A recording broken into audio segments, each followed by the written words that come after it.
Political Capital is brought to you by Uber Canada. Learn how Uber and Mad Canada are reducing impaired driving at uber.com/home soon. CHEK Podcasts.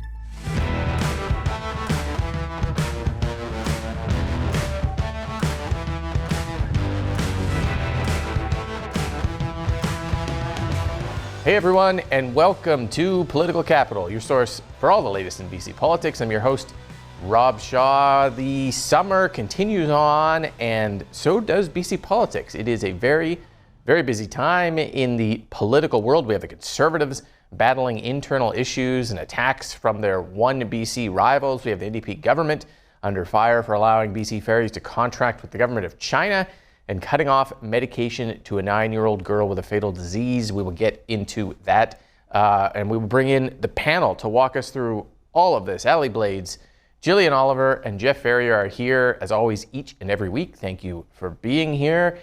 Let's start with the Conservatives. Lots of rumors, whispers, grumbles about the leader, John Rustad, and his future heading into a big caucus meeting on Wednesday. He backed away from some blackmail allegations he'd made against the 1BC party, and he survived the caucus meeting. Everyone standing behind him at the end of that meeting. Well, he also undergoes a very long leadership review process that is going to take several months. Allie, let's start with you on this. What's going on in the Conservative Party right now, and how important was this week? What do we need to know about what happened this week, do you think? I think to understand what happened this week with the caucus meeting, we have to go back to some things that have been happening online, and that I believe started with a Jazz Johal tweet kind of explaining a Ryan Beattie post about how the party is not unified, that there's potentially some leadership, some leadership hopefuls already organizing to take John out. These are the political gossip and rumors I think that we all kind of live for, at least certainly I do. And so that's kind of what happened. And then we went into the caucus meeting. And then at the end of the caucus meeting, John Rustad comes out with all his team of MLAs behind him saying that everything is okay. But that's not necessarily the final product of everything is okay. Let me explain that. The Conservatives are in the middle of a leadership review. That the MLAs actually don't get to say that, okay, we're good. This is the guy who's going to take us into the next election. In fact, that's the membership. And so what's logistically happening is that there are regional votes that will come up with a certain number of ridings per regional vote, and that they will continue on throughout the entire summer. We can debate whether or not that's a little too long or whether or not this should just be a day. In contrast, for example, the federal Conservatives are kind of in a similar place right now where Pierre Poilievre has to go through a leadership review. That will be done at a convention in Calgary in January, just one day. And then when we take a look at Danielle Smith, when she had her UCP leadership review, that was about 6,000 people coming together at one day, one convention. It's actually quite funny because some of the older members from the Conservative Party provincially called me up and said, well, when's the AGM? I want to go vote. I'm like, sir, that's actually not what's going to happen this time. You will get an email. They will come to you with a ballot box, and that's how we're going to vote. And then in September or in the fall, they will announce the results of all of these regional meetings. And so there are a lot of questions even just about that, about the leadership review process. It's all summer long. It's a tour. It's coming to your backyard. And then what I dove into a little bit this week was thinking about, okay, well, I'm going to treat this a little bit like a campaign. What are the MLAs doing? What are organizers doing? And what are the potential for membership drives during this process? You would think then that the party would enable some more people getting involved in the process and that we would see the membership count go up. And so far, we're really not seeing that. If you ask an MLA, well, how are you going to be involved in this to support that leader that you stood behind at the caucus meeting? They're not making phone calls to their membership locally. And there's really not much going around. So you could kind of miss it if you weren't paying attention to your spam box. That sounds like a mess to me. maybe I don't know. Like, it doesn't sound, I don't know. Jeff, in the New Democrat world, there's a convention, annual convention, and they have a vote of the people that are there. I don't know. I don't know what to make of this process, but also the larger pressures on John Rustad that you're seeing. I thought the NDP were quite clever in kind of outmaneuvering him by punting the blackmail issue to the RCMP and kind of putting the onus on Rustad to have to step up on that issue, which he backpedaled away from a little bit. What are your thoughts on this? Yeah, no, it is a mess, and if it's coming to my backyard, stay out of my yard, Conservatives. Get off my lawn. I don't want to see you there for months and months and months. If you have to have all your MLAs stand behind you for a photo op, chances are that you don't have the full support of your party and your members. If your members are online doing nasty tweets at each other, chances are you're a leader who doesn't have the caucus behind him. I think we're seeing party heavy hitters like Ryan Beatty, background folks who have a lot of say over how this party and the center right works, coming out and saying, John Rustad, you had an opportunity and you didn't execute excellently an election campaign. John Rustad, you think you're the only leader who is the best there is, the best there was, and the best there ever will be. And you're not. Results say that you haven't. The Conservatives were at their apex of support in Canada. You couldn't get the ball across the line. You couldn't get it done. Your caucus is falling apart. There needs to be a better, stronger leader. And that's what's happening on the Conservative side, at least what the public sees. And it's going to be a mess for months and months, and the government couldn't be happier. Mm-hmm.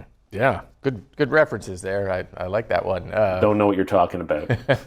Jillian, parties have all sorts of internal turmoil. This is kind of how it works. Is it? But this seems like, as I pointed out, kind of a mess. What's your take on it? It's really befuddling why they decided to draw this out, because what it does is it keeps Rustad under pressure all summer long. It gives the ability for other, hopeful leaders to organize against him, not just like at one point in time. Normally when you have a campaign, there's one day to vote, or sometimes, you might be a leadership election that has like a short, like 5-day voting period. But this creates so many opportunities for people who want to think they could do a better job or want to get some more power for themselves to maneuver against him, and keeps them in a constant state of flux and chaos. And that's what we're really seeing. And then I think, the other question is, it really puts a spotlight on his leadership. And I think this blackmail letter, is just another nail in the coffin and another test that Rustad has failed. To put out a letter, nobody expects 3D chess at this point, but you need to be able to think at least one step ahead. And this one was really obvious. And he didn't just say blackmail once, he said it a bunch of times, put it in the letter. There's clear consequences for those kinds of accusations, and him and his staff should have been aware of that. And now he's trying to backtrack, and it just looks messy. I think, the other side of it is typically it's very common to see this kind of thing happen in parties. If you look at, the last time this happened in BC politics with the EB's leadership election, there was, controversy between him and the other contestant, and the party put a lid on it really quickly and shut it down. And that creates controversy in the short term and, consternation, but it ends it quickly so that the leader can then kind of consolidate power and move on. Instead, they're kind of leaving themselves in this sort of position of flux for many months where their opponents can take advantage of it. Yeah, every single AGM or leadership review in a political party these days seems to have some undercurrent of controversy to it, no matter the party. But what seems to be unique about this one is that One BC has broken off and spending its entire time just highlighting that issue to fight back against the Conservatives, whereas, Jillian, as you said, most parties managed to pull it back together and kind of move on. And that is not what we are seeing with the Conservatives. I'm sure we will talk more about it.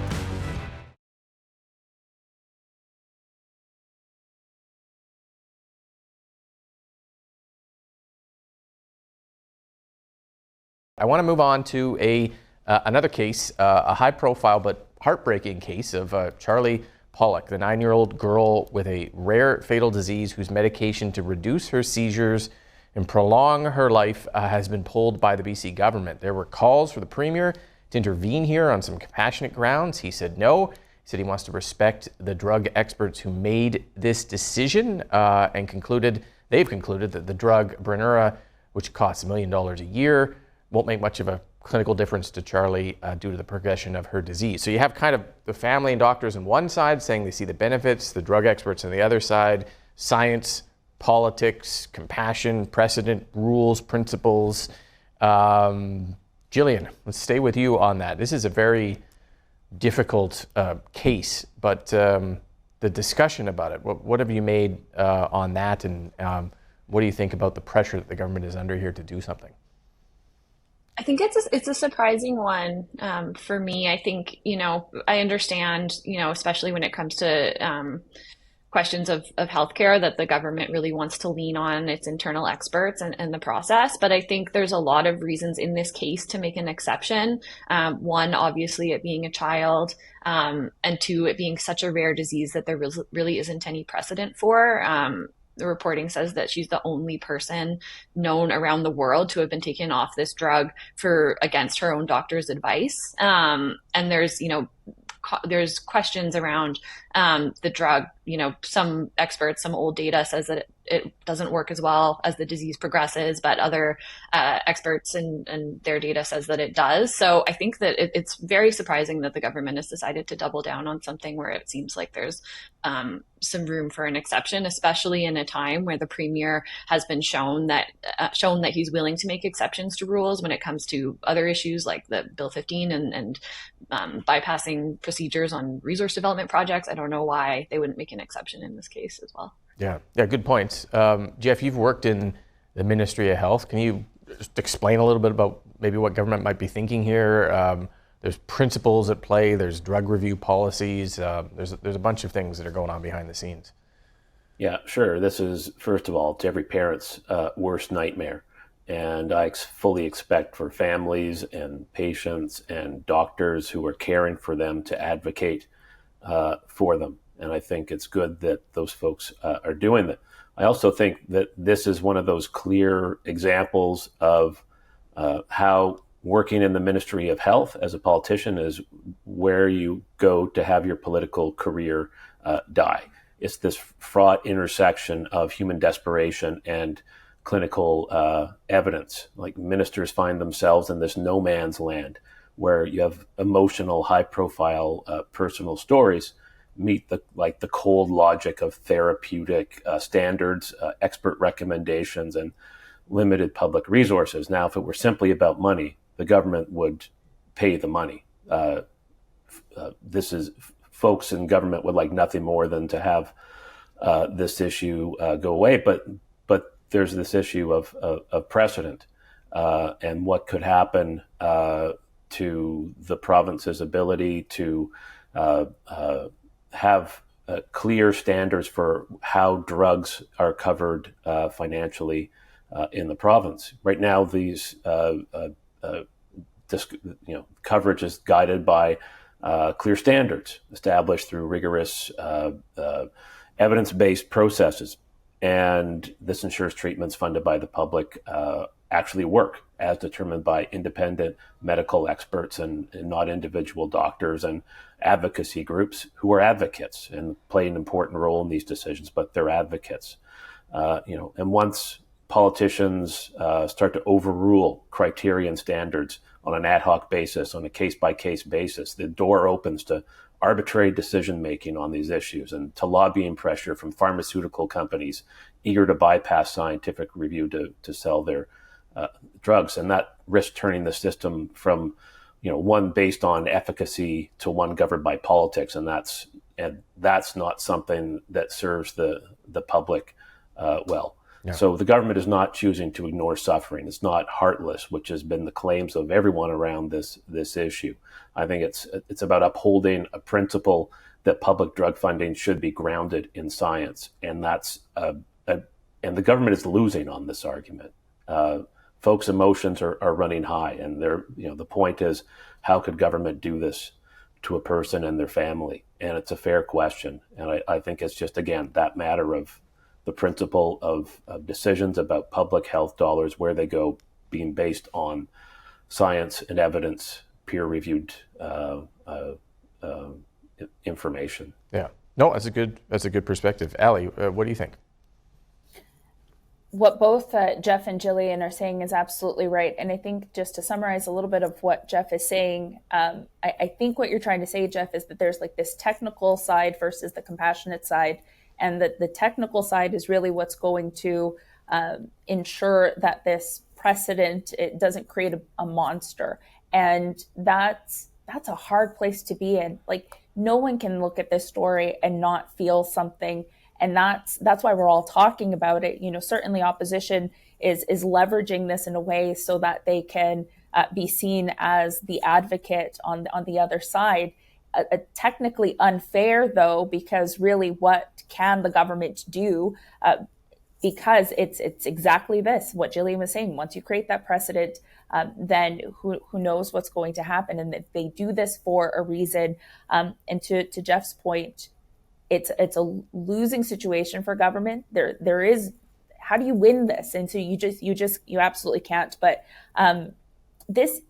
what it really made me think of is, where is the compassion within government, and at what point is that the tipping point to make these exceptions? And I don't doubt that government and the people within it don't feel something while they're making these tough decisions, but there are rules in place for a reason, and that's the most heartbreaking part of it.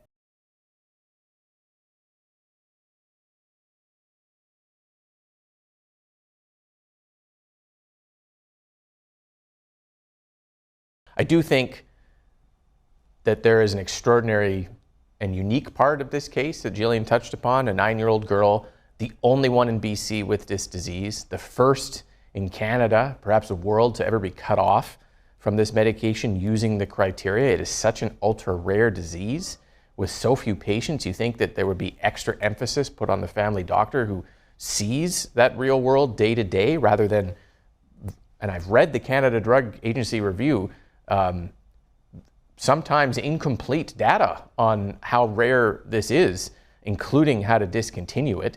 The disease is fatal. There's only a few years left. Without this, potentially, there's experts saying it will be prolonged and painful.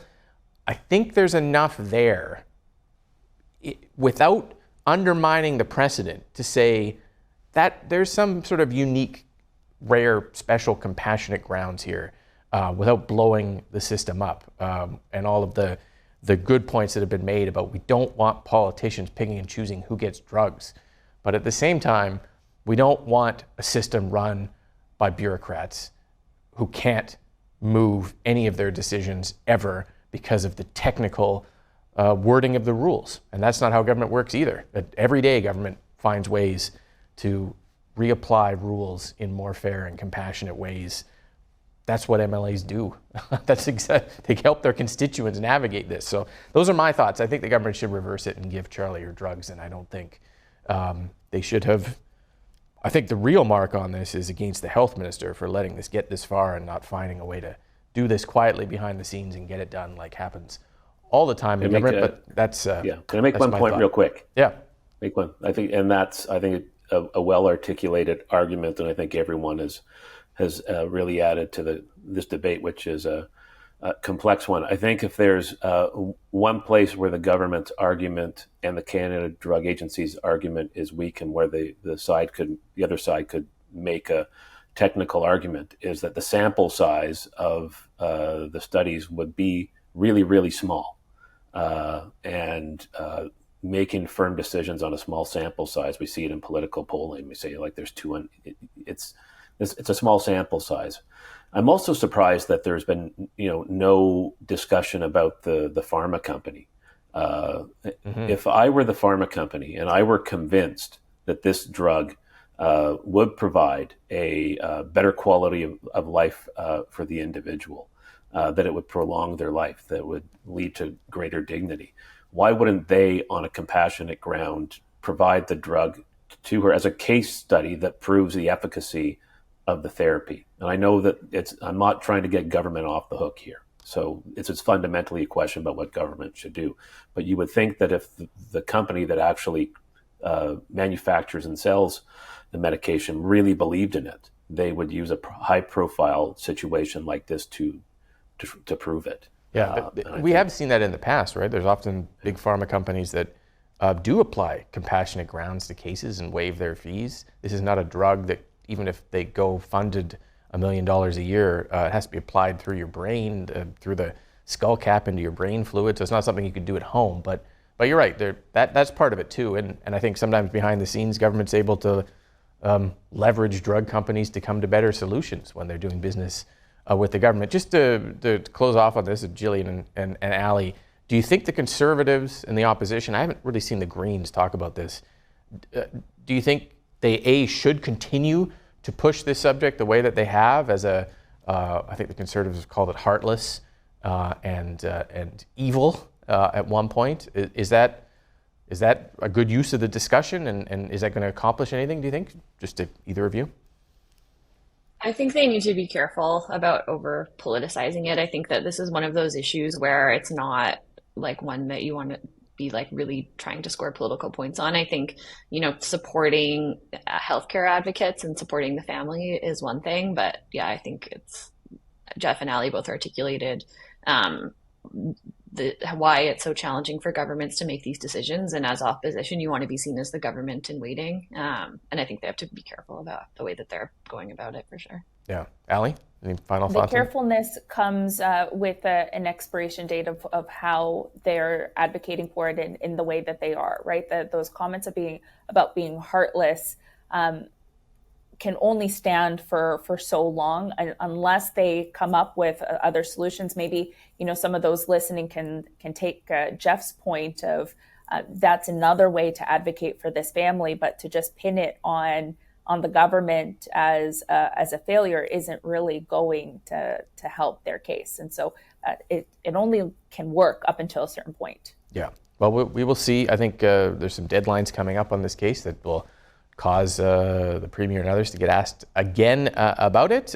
Very complex, very difficult topic. Thank you to the panel for walking us through the many angles and considerations of that. Thank you for watching. We will be back. Make sure you actually subscribe to the audio podcast of this, because we didn't get into the BC Ferries discussion. We'll talk a bit about it there and some other topics on the extended audio version of the show. It's available on wherever you get your fine podcasts. And we'll be back next week with all the latest in BC politics here on Political Capital. Political Capital is brought to you by Uber Canada. Learn how Uber and Mad Canada are reducing impaired driving at uber.com/home soon.